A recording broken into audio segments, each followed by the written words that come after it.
नमस्ते। अक्सर एक बात कही जाती है कि न्याय में देरी न्याय से इनकार है। पर तब क्या होता है जब ये देरी सिस्टम के अंदर से ही आ रही हो? बिल्कुल, जब अदालत खुद ही कहे कि आपको न्याय के लिए कुछ महीने और इंतजार करना पड़ेगा। हाँ, और आज हम इसी मुद्दे पर बहुत गहराई से बात करने वाले हैं। हमारे पास भारत के सुप्रीम कोर्ट का एक बहुत ही महत्वपूर्ण आदेश है, और उस आदेश के आधार पर पटना हाईकोर्ट का जारी किया हुआ एक सर्कुलर भी है। तो आज हमारा मिशन ये समझना है कि अदालती मुकदमों में जो ये देरी होती है उस पर सुप्रीम कोर्ट इतना सख्त क्यों है, ये देरी होती क्यों है, और सबसे जरूरी, क्या इसे ठीक करने के लिए कोई ठोस कदम उठाए भी जा रहे हैं या नहीं। और ये पूरी कहानी एक केस से शुरू होती है। एक बलात्कार का मुकदमा है, आरोपी जमानत पर बाहर है और पीड़ित की गवाही को 4 महीने के लिए टाल दिया गया। 4 महीने, यही वो बात है जिसने सुप्रीम कोर्ट का ध्यान खींचा। तो चलिए इसे समझते हैं। यहाँ ये समझना जरूरी है कि ये सिर्फ एक मामले की बात नहीं है। ये एक, आप कह सकते हैं, एक प्रणालीगत मुद्दे को उजागर करता है। मतलब मुकदमों का टुकड़ों में चलना। जी, जिसे पीसमील सुनवाई कहते हैं। बार बार तारीखें मिलना, जिससे पूरी न्याय प्रक्रिया बहुत धीमी हो जाती है। सुप्रीम कोर्ट का ये आदेश इसी समस्या की जड़ पर चोट करता है। तो सबसे पहले ये मामला था क्या? केस का नाम है सीबीआई बनाम मीर उस्मान। जी, एक बलात्कार का मामला था। और इसमें जो आरोपी था वो लगभग 3 साल 5 महीने जेल में रहने के बाद जमानत पर बाहर था। हाँ, और केस में ट्रायल शुरू हो चुका था। उस दिन पीड़ित मतलब विक्टिम गवाही देने के लिए विटनेस बॉक्स में थी और यहीं पर बात अटक गई। बिल्कुल। सबसे चौंकाने वाली बात ये थी कि पीड़ित की गवाही 25 अगस्त 2025 को चल रही थी और उसे बीच में रोककर अगली तारीख सीधे 4 महीने बाद की दे दी गई, 18 दिसंबर 2025 की। गवाही के बीच में 4 महीने का फासला, ये सुनने में ही बहुत परेशान करने वाला है। और जब सुप्रीम कोर्ट ने इस पर जवाब मांगा तो निचली अदालत ने कुछ व्यावहारिक कारण बताए। क्या कारण थे? दिलचस्प बात यह है कि तारीख आगे बढ़ाने की मांग खुद सीबीआई के प्रोसिक्यूटर ने की थी। सीबीआई ने? क्यों? कारण यह था कि गवाही के दौरान पीड़ित की तबीयत अचानक खराब हो गई थी और वो बयान देने की स्थिति में नहीं थी। अच्छा, ठीक है, तबीयत खराब होना तो एक वाजिब कारण हो सकता है, पर फिर भी सवाल वही है, 4 महीने क्यों? हाँ, 1-2 हफ्ते बाद की तारीख क्यों नहीं? बिल्कुल। और यहीं पर वो कानून की किताबों और अदालत की जमीनी हकीकत का फर्क सामने आता है। मतलब? ट्रायल कोर्ट ने बताया कि उनके ऊपर काम का बोझ इतना ज्यादा है कि इससे पहले की कोई तारीख देना मुमकिन ही नहीं था। कितना बोझ, कुछ अंदाजा है? उन्होंने आंकड़े दिए। 1 अगस्त 2025 तक सिर्फ उस एक अदालत में 4731 मामले लंबित थे। 4731? ये तो बहुत बड़ी संख्या है। जी, इसका मतलब है कि कानून में लिखी दिन प्रतिदिन सुनवाई जैसी बातें इस हकीकत के सामने बेमानी हो जाती हैं। तो ये सिर्फ एक जज की नहीं बल्कि पूरे सिस्टम की सीमाओं को दिखाता है। बिल्कुल। ट्रायल कोर्ट ने ये भी बताया कि उन्हें एनडीपीएस मतलब ड्रग्स वाले मामले, SC/ST एक्ट के मामले, भ्रष्टाचार के केस, इनको भी प्राथमिकता देनी पड़ती है। और पुराने मामलों का भी दबाव होता होगा। हाँ, 10-20 साल से ज्यादा पुराने मामलों को निपटाने का भी दबाव था। और इन सब के ऊपर बीच में दुर्गा पूजा की छुट्टियों की वजह से अदालतें 1 महीने के लिए बंद भी थीं। अच्छा, तो ये सारी वजहें मिलकर उस 4 महीने की देरी का कारण बनी। जी। तो जब ये सारी दलीलें सुप्रीम कोर्ट के सामने रखी गईं, तो उन्होंने क्या कहा? क्या उन्होंने मान लिया कि हाँ, कोर्ट पर बोझ है तो देरी तो होगी? बिल्कुल नहीं। और यहीं से बात सच में दिलचस्प हो जाती है। सुप्रीम कोर्ट ने ट्रायल कोर्ट की समस्याएं सुनी, समझी, लेकिन वो सिर्फ इस एक मामले को नहीं देख रहे थे। उन्हें इसके पीछे कोई बड़ी समस्या दिखाई दी। हाँ, एक गहरी प्रणालीगत समस्या और उसके, आप कह सकते हैं, खतरनाक नतीजे। वो क्या थे? सुप्रीम कोर्ट की मुख्य चिंता क्या थी? सबसे बड़ी चिंता थी गवाहों से छेड़छाड़ का खतरा। छेड़छाड़ का खतरा? जी, कोर्ट ने अपने आदेश में साफ कहा कि गवाही में इतनी लंबी देरी अनजाने में आरोपी को अभियोजन पक्ष के गवाहों के साथ छेड़छाड़ करने, उन्हें धमकाने या लालच देने की सुविधा दे सकती है। अच्छा, ये तो बहुत गंभीर बात है। मतलब पीड़ित की गवाही अधूरी है और आरोपी 4 महीने के लिए खुला घूम रहा है। जरा सोचिए, ये स्थिति पीड़ित के लिए कितनी खतरनाक हो सकती है। जब गवाही पूरी हो जाती है तो वो एक तरह से रिकॉर्ड पर पक्की हो जाती है। लेकिन अधूरी गवाही को बदलने के लिए या उससे मुकरने के लिए गवाह पर दबाव बनाना आसान होता है। 4 महीने का समय किसी भी गवाह का मनोबल तोड़ने के लिए काफी होता है। सही बात है। न्याय प्रक्रिया की बुनियाद ही गवाहों पर टिकी है। इसके अलावा कोर्ट ने और क्या कहा? इसके अलावा कोर्ट ने अभियोजन पक्ष यानी सीबीआई की रणनीति पर भी सवाल उठाए।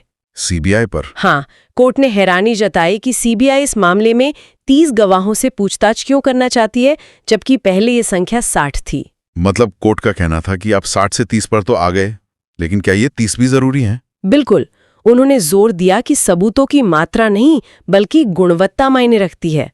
सिर्फ उन गवाहों को पेश करो जो केस के लिए सबसे जरूरी हैं, ताकि ट्रायल जल्दी हो। और कुछ?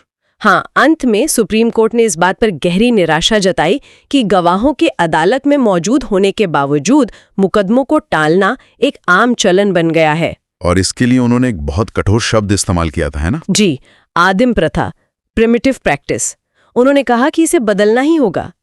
आदिम प्रथा, ये अपनी ही न्यायपालिका के लिए बहुत कड़े शब्द हैं। ये दिखाता है कि वो इस समस्या को कितनी गंभीरता से ले रहे हैं। सुप्रीम कोर्ट की इतनी नाराजगी देखकर मेरे मन में एक सवाल आ रहा है।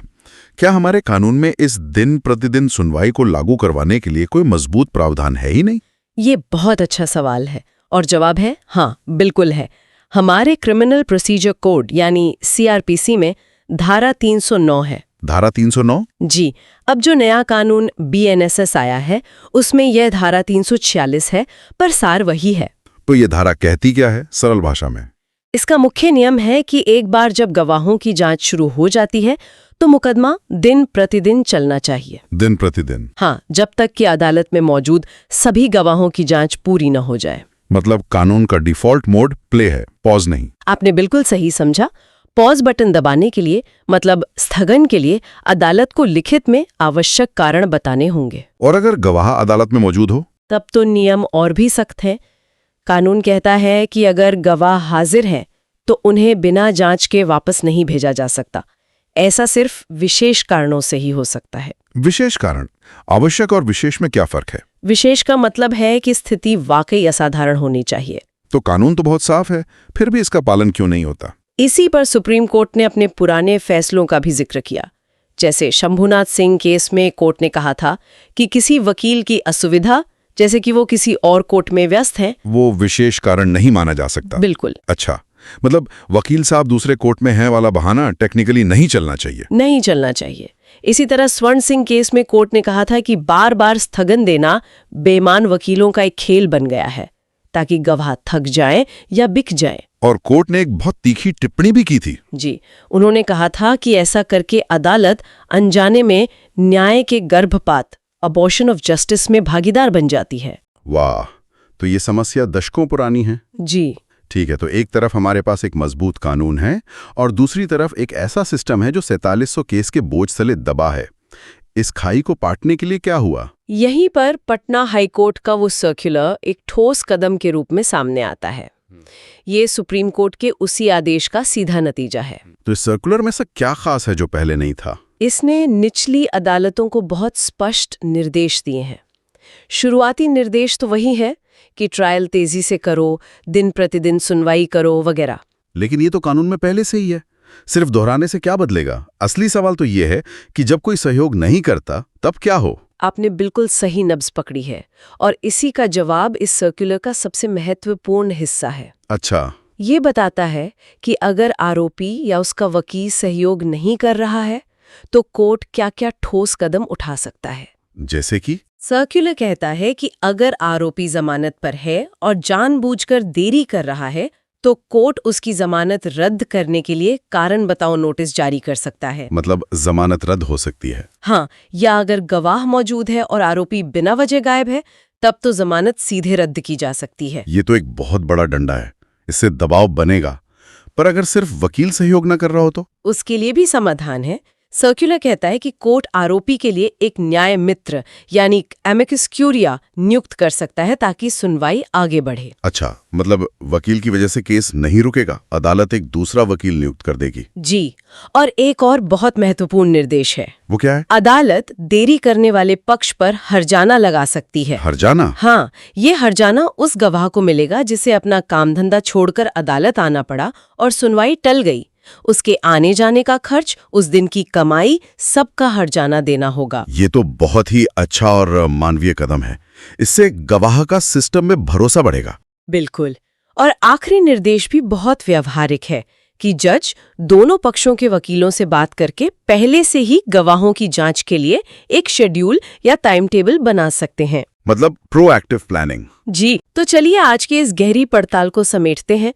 हमने देखा कि कानूनी प्रणाली में देरी को रोकने के लिए धारा 309 जैसे मजबूत नियम हैं। लेकिन हमने ये भी देखा कि अदालतों पर काम का भारी बोझ इन नियमों के पालन में बहुत बड़ी बाधा डालता है। और सबसे अहम बात, सुप्रीम कोर्ट इस मुद्दे को लेकर बहुत गंभीर है और दिन प्रतिदिन सुनवाई पर लगातार जोर दे रहा है। इसी संदर्भ में पटना हाई कोर्ट का ये सर्कुलर एक बहुत ही सकारात्मक कदम है। ये सिर्फ समस्या नहीं बताता, बल्कि जमानत रद्द करने से लेकर हर्जाना लगाने तक के व्यावहारिक समाधान भी देता है। लेकिन असली परीक्षा तो उसके जमीनी स्तर पर लागू होने में है। जी बिल्कुल, पर यह दिखाता है कि न्यायपालिका खुद अपनी प्रक्रियाओं को सुधारने की कोशिश कर रही है।